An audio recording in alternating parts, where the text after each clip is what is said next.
When my roommate Nathan and I underwent the lengthy journey to the AMC one fated eve, we'd no idea of the tragedy waiting in store. But we already talked about the Mario movie. No tragedies today. We're here instead to talk about human connection and what it means exactly. In an increasingly digital space, such as the one we now reside within, defining humanity is more difficult than ever. Because we've externalized so much of our thought and so many of our emotional processes to gadgets, doodads, and recommendation algorithms, it's hard to look inward and ask who's really down there, what our nougaty center really tastes like. One of the reasons internet spaces can be dangerous is their illusory nature. Don't get me wrong, it's possible and likely to form healthy, intimate relationships online. I've done so many a time, you probably have as well. But nonetheless, the internet is, by design, rather distinct from our meaty physical existences. Due to that dissonance, online discussion tends to forego all manner of traditional social delicacy and over-focus on tribalism. The end result is that the world around us begins to appear full of angry, cardboard cutouts that exist only to spout disagreeable rhetoric. And yeah, the phrase, the real person behind the screen, may be cliche, but it's still valuable.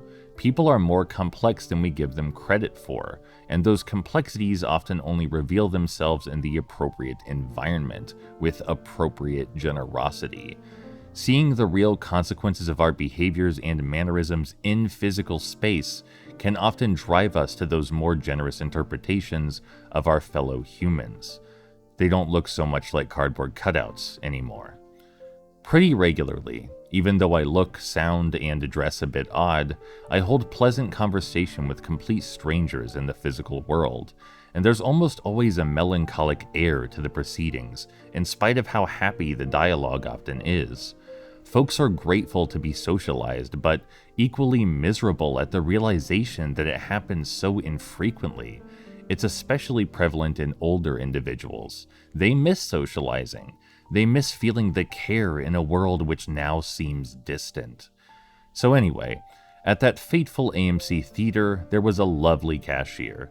She recognized my shirt featuring Amalthea from The Last Unicorn, and we just talked a bit.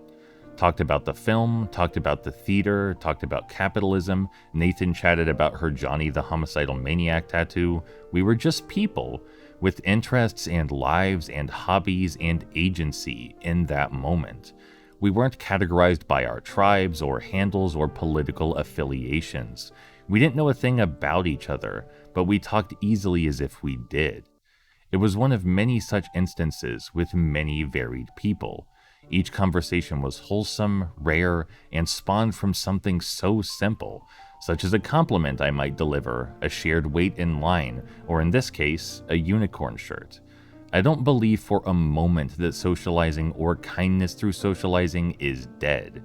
Humans want to feel understood and want to connect. We just have to ignite the spark and push past that initial disconnect. Push past the rust that's built up from so much inactivity in the physical space.